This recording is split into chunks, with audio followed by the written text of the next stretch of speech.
FENALO 2024, temos mais uma entrevista com uma convidada muito especial aqui no estúdio, é a Yasodhara Córdova, pesquisadora de privacidade e dados e membro do board de investimentos do CodeDevelop. Yasodhara, muito obrigada pela sua presença, pela sua disponibilidade. Imagina, eu que agradeço. Bom, eu achei super interessante, a gente estava conversando agora há pouco, o tema da sua palestra, né? Nova fronteira do direito. Por que a inovação com a IA generativa passa pelos dados públicos e abertos? E então, pegando já gancho nisso, qual o papel dos dados públicos e abertos na evolução da IA generativa e como eles diferem dos dados privados em termos de impacto e inovação no setor jurídico? Bom, o setor jurídico, o conhecimento do setor jurídico, ele é por natureza aberto, né? As leis não são fechadas, não são privadas. Então, partindo desse princípio, a gente pode entender que tem uma espinha dorsal, né? Uma espécie de um DNA na área do direito que já trabalha com informações que são, por definição, abertas e disponíveis para todos, né? Direito do cidadão entender as leis às quais ele está submetido, é direito dele entender quais são os seus direitos, quais são os seus deveres, e isso tem que ser amplamente divulgado, né? E a coisa de disponibilizar dados para que isso aconteça, dados com integridade, dados em datasets robustos, que sejam seguros para uso, que traduzam informações nas quais o cidadão pode confiar, são uma espécie de um 4.0, é uma cidadania 4.0, né? A gente falou disso no painel, que a importância do dado como infraestrutura pública, né, que a gente chama de infraestrutura pública digital, ela é a condição para que os países passem para a era digital de verdade, né? A gente está no meio dessa revolução digital e a gente precisa construir essa infraestrutura para que, no caso da área do direito, ainda mais importante, para que o cidadão também possa ter esses inputs de modo digital, que no futuro vão ser feitos com o auxílio de máquinas. Todo mundo chama tudo de inteligência artificial, né? Mas a automação ela é a base da inteligência artificial e ela só ocorre quando você tem dados. A automação segura, uma IA generativa segura e confiável, ela parte do princípio que você tem dados íntegros e datasets robustos para isso acontecer. E quais são os principais desafios jurídicos e éticos associados ao uso de dados públicos e abertos para treinar os modelos da IA generativa?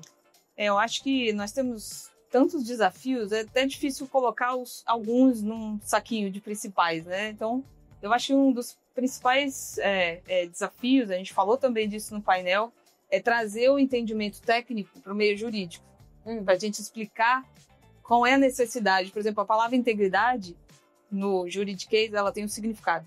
Quando você fala de um dataset que tem integridade, você está falando de outra coisa, né? Um dataset robusto, ele tem umas características técnicas, né? Que são quantitativas, inclusive. E esse entendimento, ele precisa se tornar comum nas duas áreas. Então, essa troca precisa acontecer com mais intensidade.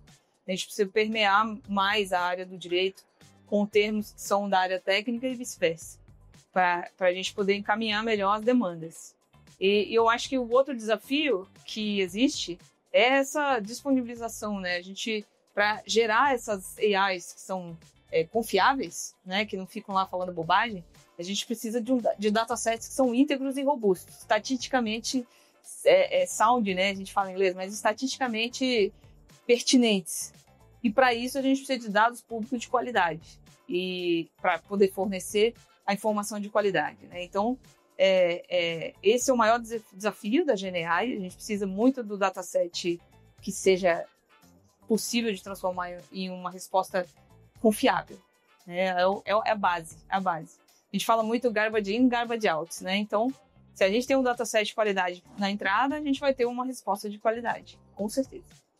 E de que forma o acesso a dados públicos pode ajudar advogados e departamentos jurídicos, trazendo aqui, né, para esse ecossistema da FENALO, adotarem soluções mais eficazes com a IA generativa? Bom, eu não sou da área, eu não sou advogada, né? Não estudei direito, mas eu acredito que a AI generativa vai trazer para o direito uma capacidade de aumentar a sua velocidade para solucionar problemas que geralmente precisam de muita interpretação E isso vai melhorar muito a vida das pessoas, em específico aquelas que dependem do sistema para alguma questão crucial na vida delas.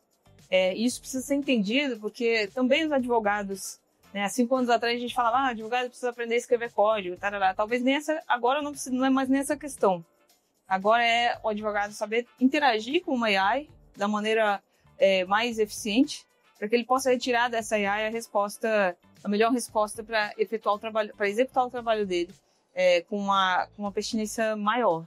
Então, eu acho que isso também é um desafio. De novo, né? A coisa das áreas que se misturam. Uhum. Acho que é isso. E Yaso, como você enxerga o papel da legislação na regulamentação do uso de dados abertos para IA? Essa é uma outra pergunta muito, muito interessante, né? É importante que a gente tenha essa regulação, porque ela precisa determinar justamente essas características para os dados, né? Que eles sejam íntegros, que eles tenham segurança, por exemplo, preservem a privacidade das pessoas que estão envolvidas naquele dataset. A gente precisa reforçar essa área do uso ético, né, dos dados e da segurança dos dados. A gente não está mais falando de cibersegurança de um país, né? A gente está falando da cibersegurança de pessoas, né? A gente está falando de evitar que aconteçam fraudes, de evitar que haja vazamento desses dados para não expor as pessoas e a intimidade delas. Enfim, uma série de coisas que vai determinar que elas são seguras. Então, a legislação, mais uma vez, ela precisa ser principiológica.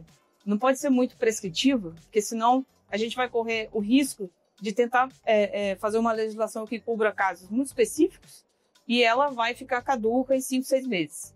Né?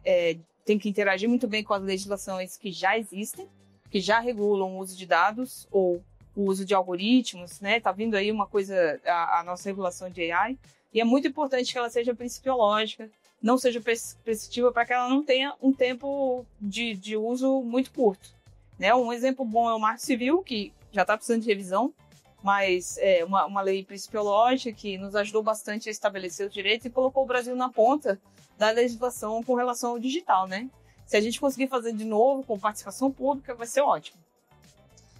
Que reflexão necessária, que debate necessário que a FENALO está trazendo, né, Yaso? Verdade. Muito obrigada pela sua disponibilidade, pela sua participação. Confira mais conteúdos interessantes nos canais da FENALO, principalmente no YouTube.